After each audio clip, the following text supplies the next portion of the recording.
وہ جوان جو ہی پروان چڑھا ان فوان شباب آیا تو اس کی پیشانی سجدے کے تقدس سے مالا مال ہو گئی، اس کی آنکھوں میں حیا اور شرم کے پہرے آ گئے، اس کے خیالوں میں پاکیزگی آ گئی، اس کی زندگی کے شب و روز نیکی کے ماحول میں بسر ہونے لگے، اس کی راتیں ذکر الہی میں، تلاوت کلام مجید میں اور دن یاد الہی میں روزے سے گزرنے لگے۔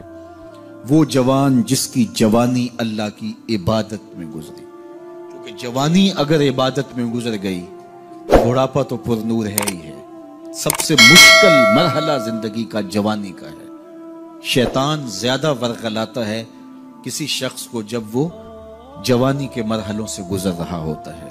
تو جس کی جوانی خیریت کے ساتھ گزر گئی اور اس نے اپنی جوانی کے تقدس کو محفوظ رکھ کے منزل تک پہنچا لیا، اپنی عصمت کے جوہر کی حفاظت کی، اپنی آبرو کو لٹنے نہیں دیا، اپنی آنکھوں کی شرم و حیا پر پہرے بٹھائے اور آنکھ کو برباد نہیں ہونے دیا اور اپنی زندگی کے تقدس کا پہرا دیا، تو جو جوان اپنی جوانی کو خیریت کے ساتھ گزار گیا۔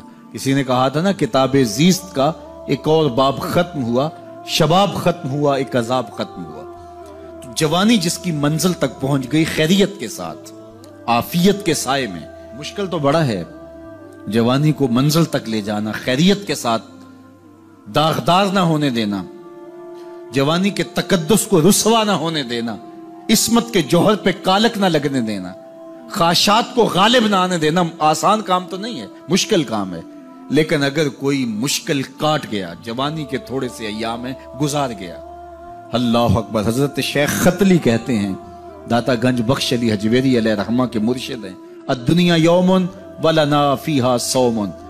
وہ کہتے ہیں دنیا ایک دن ہے، ہم روزہ رکھ کے گزار رہے ہیں۔ تو روزہ رکھ کے سارا دن گزر ہی جاتا ہے، دوپہر بھی آتی ہے گزر جاتی ہے، اور عصر کا وقت بھی آتا ہے گزر جاتا ہے، کھانے کا وقت بھی آتا ہے، چائے کا وقت بھی آتا ہے، سب کچھ ہوتا ہے لیکن گزر جاتا ہے، افطار تک بندہ پہنچ جاتا ہے۔ جس نے زندگی روزے کی طرح گزار دی، جس نے جوانی روزہ رکھ کے گزار دی، خواہشات کو بے قابو نہیں ہونے دیا، مشکل کام تھا لیکن اس نے مشکل کام کر دکھایا۔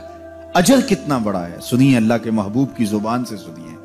حضور نے ارشاد فرمایا جو سیدنا ابو ہریرہ کے ذریعے سے ہمارے تک پہنچا، فرمایا قیامت کے دن جب سورج کا رخ سیدھا ہوگا، زمین تانبے کی ہوگی، لوگ پسینے میں شرابور ہوں گے، کوئی ٹخنوں تک پسینے میں، کوئی گھٹنوں تک، کوئی کمر تک، کسی کو پسینے کی لگام دی جائے گی، اور وہ پسینہ ایسے نہیں ہوگا جس طرح یہ پسینہ ہے، اتنا گرم ہوگا۔ ابن رجب حنبلی کہتے ہیں اس پسینے کا ایک قطرہ اگر احد پہاڑ پہ ڈال دیا جائے تو وہ پگھل جائے، اتنا گرم ہوگا، بدبودار اتنا ہوگا، ایک قطرہ دنیا پہ ڈال دیا جائے، انسان کیا جانوروں کے دماغ بھی پھٹ جائیں، اس پسینے میں لوگ شرابور ہوں گے۔ لیکن جس نے اپنی جوانی کو عافیت سے گزارا ہوگا، کل قیامت کے دن جب کوئی سایہ نہیں ہوگا، اللہ اس جوان پر اپنے عرش کا ٹھنڈا سایہ عطا فرمائے۔ وہ شخص جس کو کسی عورت نے دعوت گناہ دی اور وہ صاحب منصب تھی، صاحب جمال تھی، اور اس نے یہ کہہ کے یہ خواہش، یہ آرزو مسترد کر دی، انی خاف اللہ۔ اسی طرح کوئی عورت ہے تو اس نے اپنے تقدس کی حفاظت کی، اپنی آبرو پہ پہرا دیا اور کسی پیشکش کو ٹھکرا دیا، تو فرمایا قیامت کے دن جب کوئی سایہ نہیں ہوگا، اللہ اسے بھی اپنے عرش کا ٹھنڈا سایہ دے گا۔ کیسا سخت دن ہوگا، اور وہ کس اعزاز میں ہوگا، کس تکریم میں ہوگا۔ یہ تو 4 دن 10-20 سال ہیں، اور وہ 50,000 سال کا ایک دن۔ پھر اس کو اللہ کا شکر ادا کرنا ہوگا کہ اللہ تو نے کتنا کرم کیا میرے اوپر کہ میری جوانی خیریت اور عافیت سے گزری، اور آج اس کا تو کتنا بہتر صلہ مجھ کو دے رہا۔ انسان جب کوئی اچھی بات سنتا ہے تو انسان کی فطرت ہے کہ وہ آگے منتقل کرتا ہے۔ آج کل وہ شیئر کر دیتے ہیں نا، جو بات آئے تو آپ اس کو آگے بڑھاتے ہیں، دوستوں میں شیئر کر دیتے ہیں۔ تو یہ انسان کی فطرت سے افواہیں بھی اس لیے پھیلتی ہیں کہ جو بھی بات آپ سنتے ہیں فوری آپ کی کوشش ہوتی ہے کہ یہ سب سے پہلے دوستوں کو میں ہی بتاؤں۔ تو یہ انسانی فطرت ہے۔ تو جب افواہ اور ایسی چیز، کوئی غم کی خبر بھی ہو، کسی کی وفات کی خبر بھی ہو، تو اس وقت بھی انسان کی فطرت، سست سے سست آدمی بھی پھر جلدی جلدی فون کرتا ہے، آگے بڑھاتا ہے کہ فلاں سے ایک فوت ہو گیا۔ تو چونکہ یہ فطرت ہے، بات کو آگے بڑھانے کا شوق ہے انسان کے اندر رکھا ہے، اس سے چیزیں پھیلتی ہیں، اور پھر جو خیر کی خبر ہوگی یا خیر کی بات ہوگی تو اس کو تو آگے پھیلانے کا پھر ہمارا دین بھی ہمیں ترغیب دیتا ہے، جذبہ دلاتا ہے۔ تو حضرت ابو ہریرہ اس جذبے کے تحت جو سنتے تھے پھر آگے منتقل کرتے۔ اب حضور کی بارگاہ سے اٹھ کے جاتے تو سب سے پہلے گھر جاتے اور سب سے پہلے اپنی ماں کو سناتے، اور ماں تھی کافرہ، وہ سننے کی بجائے، خوش ہونے کی بجائے سن کے وہ الٹا ناراض ہوتی اور کوئی نہ کوئی ایسی بات کر دیتی۔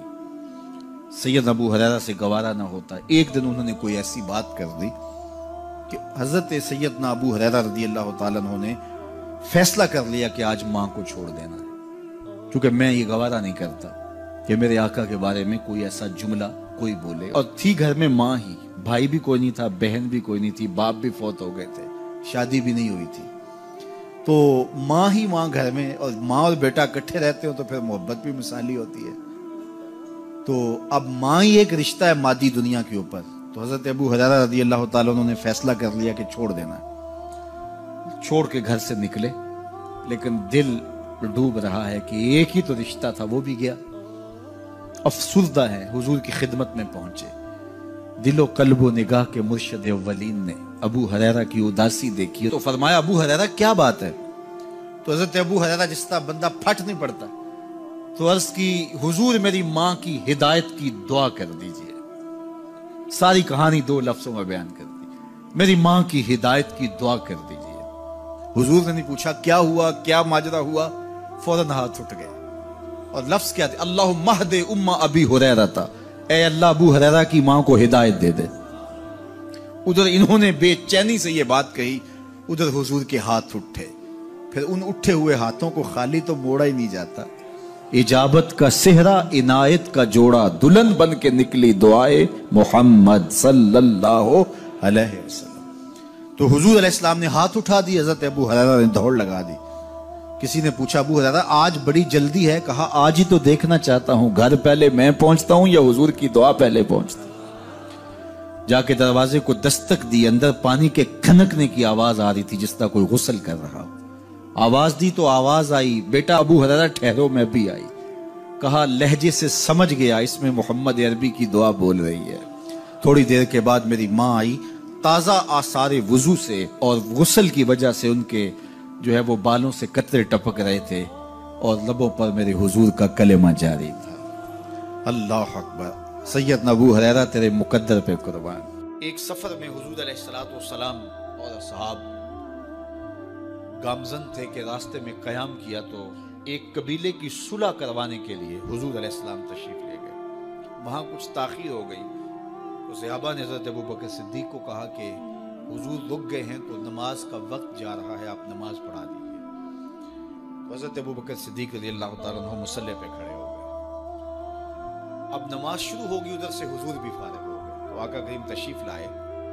تو آقا کریم علیہ السلام جو ہی تشریف لائے تو صحابہ کی صفیں بندی ہوئی تھی، حضور کو دیکھا انہوں نے راستہ چھوڑ دیا، پیچھے سے لے کر کے مصلی تک صحابہ نے حالت نماز کے اندر حضور کے لیے راہ کشادہ کر۔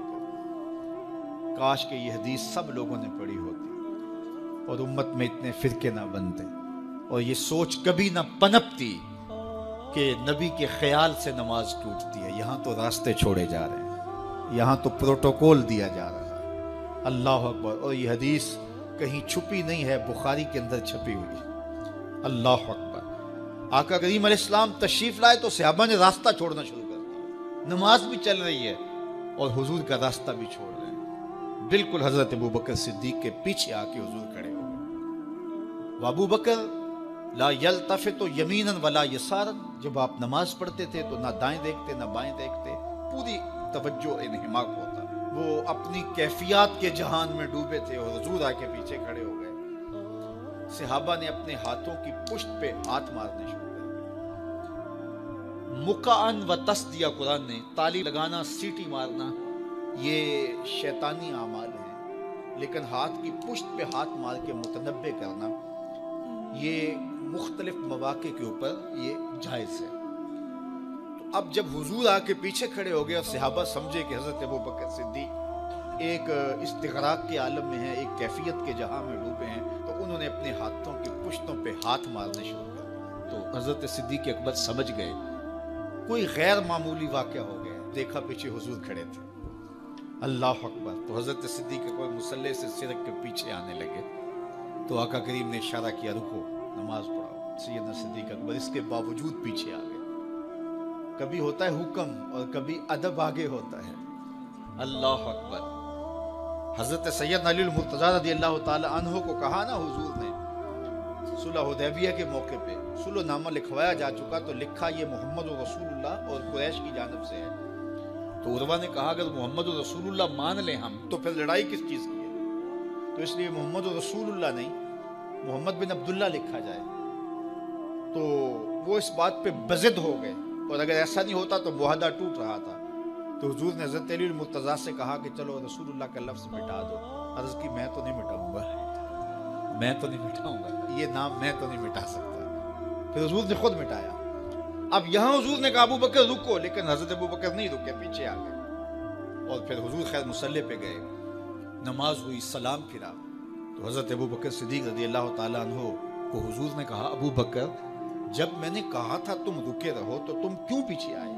تو سنو حضرت ابو بکر نے کیا جواب دیا رضی اللہ تعالیٰ عنہ۔ کروڑوں سلام، لاکھوں عقیدتوں اور نیاز مندیوں کے خراج ان کی چوکھٹ پہ عرض کرنے لگے ما کانا لابن ابی قحافہ ان یؤم رسول اللہ صلی اللہ علیہ وسلم۔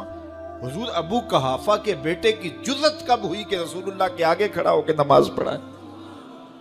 یہ ابو قحافہ کے بیٹے کی ہمت کب ہوئی کہ رسول اللہ کے سامنے کھڑا ہو کے نماز پڑھائے؟ تو ادب پہلا کرینہ ہے محبت کے کرینوں میں۔ حضرت ابو بکر صدیق رضی اللہ تعالی عنہ نے اگر حضور علیہ السلام کی اطاعت اور حضور کی محبت، ادب، فرما برداری اور جانثاری کے انوکھے باب رقم کیے ہیں، لیکن حضور نے بھی ان کو جو اعزازات دیے۔ ایک خاتون آئی مسئلہ پوچھنے، آقا کریم نے فرمایا پھر آ جانا۔ اس نے کہا پھر آؤں اور آپ نہ ملے؟ تو کہا میں نہ ملوں ابو بکر تو ملیں گے نا، اللہ اکبر۔ تو اپنے بعد اشارہ دے دیا ان کی طرف کہ میرے بعد میرا نائب ابو بکر ہے، اللہ اکبر۔ عزتوں کی مسند اور عزتوں کی معراج اور عزتوں کے مقام پہ سیدنا صدیق اکبر رضی اللہ تعالی عنہ کو بٹھایا۔ میرے والد گرامی رحمت اللہ تعالی علیہ نے پوری زندگی میں کوئی ایک تقریر بھی ایسی نہیں کی جس میں یہ اشعار نہ پڑے ہوں۔ جب وہ خطبہ پڑھتے تھے تو خطبہ پڑھنے کے بعد یہ اشعار پڑھا کرتے تھے، جس میں اس کی کیفیت ہے کہ جو حضور کے شہر میں جانے کے لیے تڑپتا ہے۔ ز مہجوری برآمد جان عالم، ز مہجوری برآمد جان عالم، تراحم یا نبی اللہ تراحم۔ کہ عرض کی جا رہی حضور آپ کی جدائی میں پورے جہان کی جان نکل رہی۔ ز مہجوری برآمد جان عالم، تراحم یا نبی اللہ تراحم، نہ آخر رحمت للعالمینی، ز محرومہ چرا فارغ نشینی، بروں سر از برد یمانی، کہ روئے تست صبح زندگانی۔ حضور اپنا سر انور اس یمنی چادر سے ذرا نکالیے، چونکہ آپ کا چہرہ انور زندگی کی صبح ہے، زندگی کی بہار ہے۔ ادیم طائف نعلین پاکن، شراک از رشتہ جاں ہائے ماکن۔ اللہ اکبر۔ جامی علیہ رحمہ کا انداز کتنا دل آویز ہے۔ وہ کہتے ہیں حضور آپ طائف کے بنے ہوئے چمڑے کے جوتے پاؤں کی زینت بنائیں۔ آپ جوتے جو پہنے وہ طائف کا مشہور چمڑا ہو اور اس کے بنے ہوئے۔ شراک از رشتہ جاں ہائے ماکن، اور اس کے اندر جو تسمے ڈالیں وہ جامی کی جان کے ڈالیں، جامی کے چمڑے کے نہیں، جامی کی جان کے تسمے ان نالین میں ڈالیں جو آپ طائف کے بنے ہوئے نالین زیب تن کریں۔ وہ ایک شاعر کہتا ہے عربی کا کہ یا لیتنی کنت تربت ایبتکم فلتسمت نعالک ذاک کدی، کاش میں مولوی نہ ہوتا۔ وہ بہت بڑا شیخ الحدیث گزرا ہے، تو وہ کہتا ہے میں کاش شیخ الحدیث نہ ہوتا، میں مولوی نہ ہوتا، مدینے کی گلی کی مٹی ہوتا، حضور گزرتے تلووں کو چوم لیتا۔ چے باشد گر کنی سوئم نگاہے، ہمیشہ گر نہ باشد گاہے گاہے، نگاہ یا رسول اللہ نگاہ، 100,000 جبریل اندر بشر، بحر حق سوئے غریبہ یک نظر، یا رسول اللہ انظر حالنا، یا حبیب اللہ اسما قالنا، اننی فی بحر غم مغرق خذ یدی ساحل لنا اشکالنا، یا صاحب الجمال و یا سید البشر من وجهک المنیر لقد نور القمر، لا يمكن الثناء کما کان حقہ بعد از خدا بزرگ توئی قصہ مختصر۔ ساری کہانی آ کے یہی ختم ہوتی ہے۔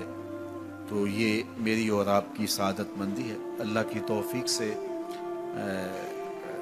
آپ کے لیے اور آپ میرے لیے محبت اور دعا کے جذبات رکھتے ہیں، اور ہم ایک دوسرے کے لیے دعا گو ہیں کہ آج میں حاضر ہوا ہوں اور آپ نے جو ہے وہ میرے لیے اپنی آنکھوں کی چمک اور محبت پیش کی ہے۔